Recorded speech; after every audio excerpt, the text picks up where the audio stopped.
we pulled a lot of loads of material into this barn throughout the years. Now we really don't use it for anything.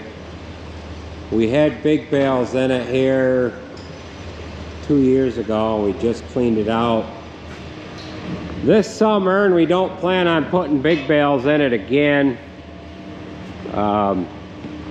This barn's got 4 equal-sized mows here, or what we used to call hay mows, and we put small bales in here, and we'd get about 3,000 in each mow. One here on this end, one there on that end, and then 3,000 in the center in each spot here. But we had big bales up in here from, what was that, 2018 straw.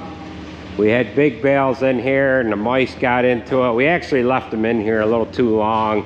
We should have got them out in 19, but we actually didn't get the bales out of here until this past summer. We had a lot of broken bales in here. It's kind of a pain in the butt to put big bales in this barn anyways, because it's got all these gussets there, and you kind of have to either stack around them or just waste the space. Wasn't bad putting little bales in because you could stack around those gussets. Now when we filled this barn, you got the driving floor. I can't quite show that with the way the lighting is, but I am standing outside here now looking in, and there's two spots where you can get into barn, and this is called the drive-in floor here. And we would pull in one way with the loads of small bales of hay. We'd have an elevator set up to load that mow, and then we would turn the elevator around to load that mow there, and we would pull in these set of doors here. And then when we filled these 2 center mows, we had a door in each spot. Now the previous owner that owned this barn before us, this barn was built in the 60s, I want to say, and they had a spot in the center here where it was all closed off, and they put grain on this barn floor.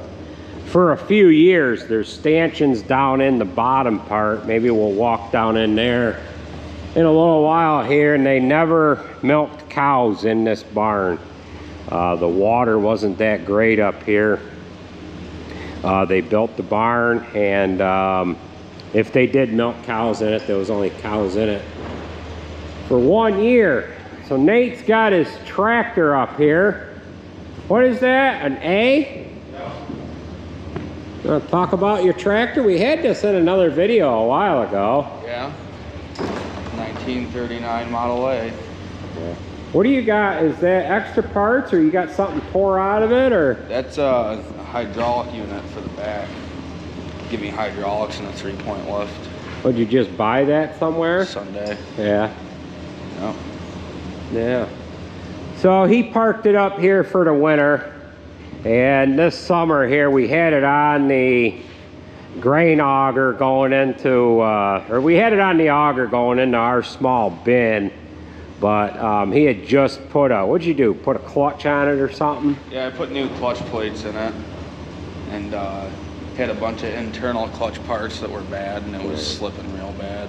And to be honest with you, he put them clutch parts in the night before he put it on the auger, and he really didn't have a lot of time to screw around with it. It had some carburetor issues on it. Do you have those adjusted yet, or have you got to work on that Yeah, yet? everything's all adjusted. It runs the way it should. So clutch is all adjusted right. So he's got to tinker around with this here and there, but it's parked up here for now. Out of the way, out of sight, out of mind. So we've got the hammer mill that we're going to bring up here. We'll park that there as well, and then we've got a wagon that has our sprayer tanks on it. We'll bring that up here in a little while. Get that put inside here too. We might be able to back that in and wiggle it over in that hole over there. We're not quite sure what we're going to be able to do with that. It might be too long to do that. We might just have to back it in here and leave it.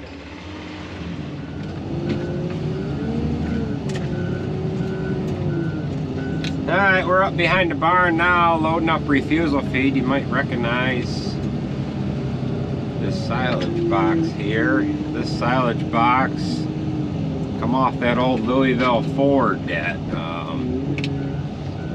we had. It would have been truck number 2, that white one that was all rotted out. This is an old USA body, a 16-footer.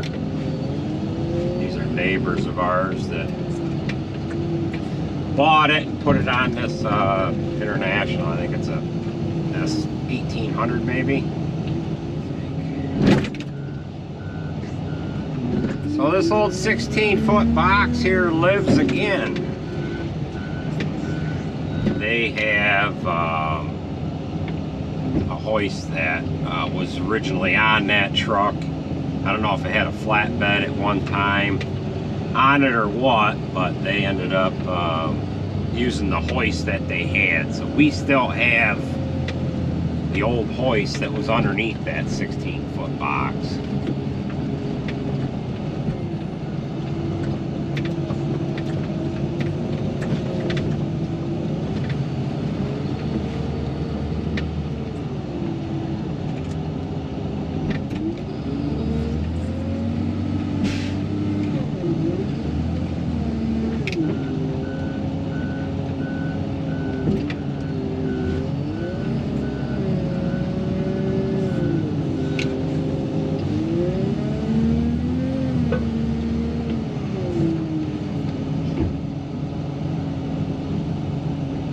We have refusal feed from what we clean out of the feed alleys every morning. Now it might seem like a lot of feed to you, but you typically want anywhere from 4 to 5% of your feed left over every day so that you can maximize the amount of production that you're getting out of the dairy cows. Therefore, by them having feed left over, that assures you that they were able to get enough feed for the day.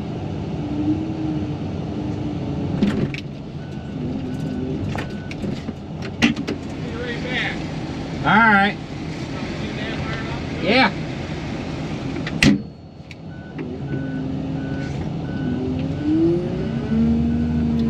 Alright, so that's going to do it for that load, and they're going to come back and get the rest.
Now we're going to fire the chopper up. We're going to put that away as well. We've already got the roller mill in the old hip-roof barn. We're going to take the hammer mill over and my green truck. So we're going to go ahead and get this started up, let it warm up while we're putting the hammer mill away along with the green pickup.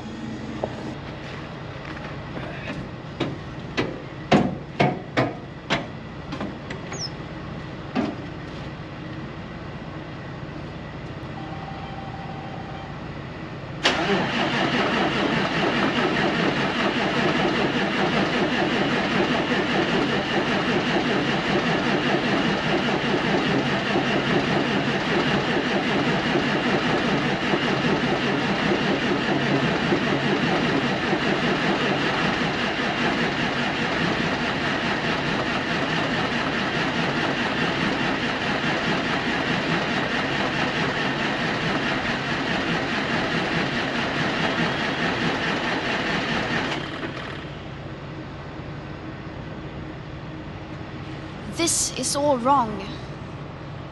I shouldn't be up here.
Just for the record, we'll see how warm that starter is.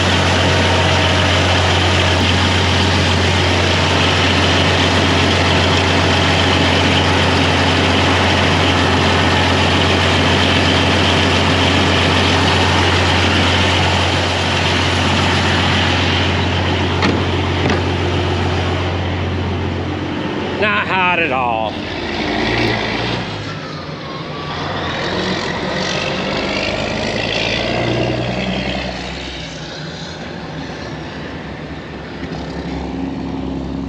People are suffering. People are dying. Entire ecosystems are collapsing. We are in the beginning of a mass extinction, and all you can talk about is money and fairy tales of eternal economic growth. How dare you? Well, we just pulled out of the shop. We've got the green truck with the hammer mill hooked to it. And then right up ahead of us, we have the fertilizer tanks that we use for filling the corn planter with. They're on a flatbed body that we put on truck 7. And then it's sitting on a wagon undercarriage years ago when I grew pumpkins. I trucked a lot of pumpkins with this setup, just like this here. So we'll get up to that hip roof barn and we'll back these 2 items inside, and then that's gonna about do it for what we're gonna put in that barn. All right, we've got one more item to get into this barn here. We ended up putting the roller mill over there, hammer mill right here, and then I've got my green truck parked. We just unhooked the batteries on that, and that's where it's gonna stay for the winter. So we're gonna go ahead and back that wagon. You gonna back that in, Ben? No, why not? Because you need to run the camera, right? Yeah. All right, so we're gonna go ahead and back that in right here on the driving floor. I think I'm gonna be able to just get it in there before it hits the front of the truck. Of course, it looks like that truck's already gotten hit. That bow tie's gone off the front of the hood.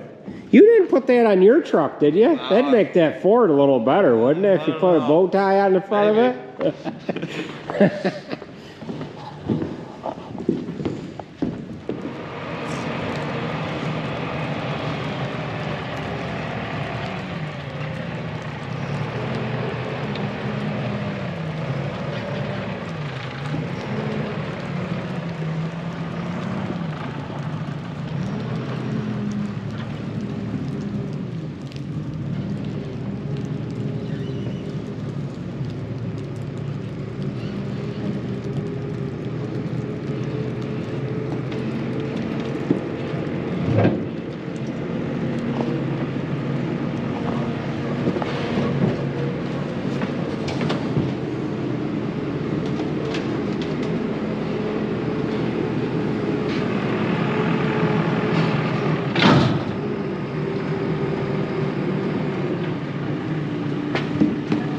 Let me check the back. You passed the truck.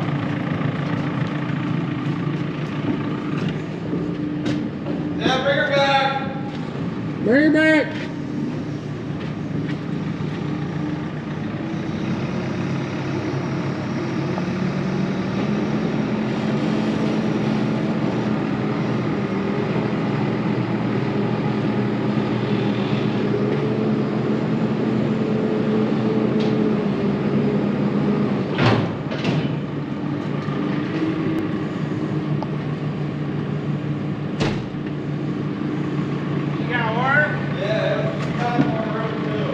Yeah, we can push it back in by hand if we have to. As I was backing up, I went for the wrong hole there, Ben. I almost went over in that far hole. I said, oh, I better get it over on this side. All right, we'll have to get the, yeah, pull right over here for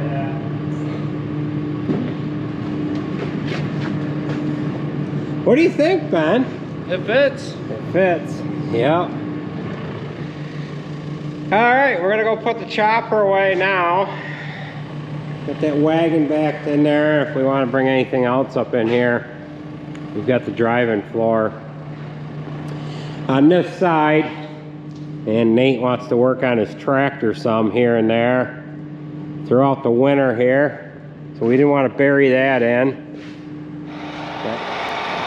All right, we've hooked onto the corn planter, and we had the corn planter backed in this corner. Now we got the chopper there, and we're gonna leave the 7290 hooked up to the corn planter so that we can pull this out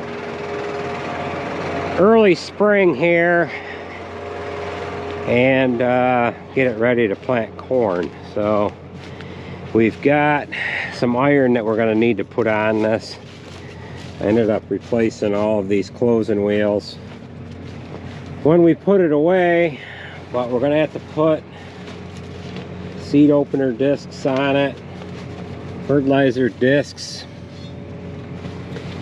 and whatever else like that. So let's go ahead and get this backed in, get this barn shut up, closed up.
All right, we've got the chopper put away. The corn planter was parked where the chopper's sitting here right now. We brought the 7290 over, pulled the corn planter out, put the chopper in, then we backed the planter back in and This will be the first thing out. 7290 is going to stay on the corn planter until we need it. We don't need to use that tractor at all this winter here. So, well, that's gonna do it for this video, folks. This guy in the back seat here, he made himself a TikTok video here this morning that has went viral. He actually put it on, or you did it. You put it on your TikTok, right? Yeah. You guys will have to check that out. What is your TikTok name? Plumber Dave.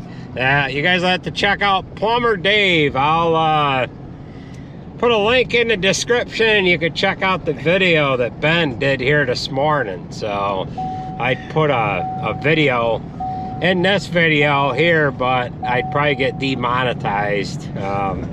It's that good now. Actually, the music in it would get me demonetized, so can't go and do that. So thanks for watching, folks. Check out this guy's TikTok here, and Plumber Dave, right? Yeah. All right, take it easy, folks. We'll catch you at the next one.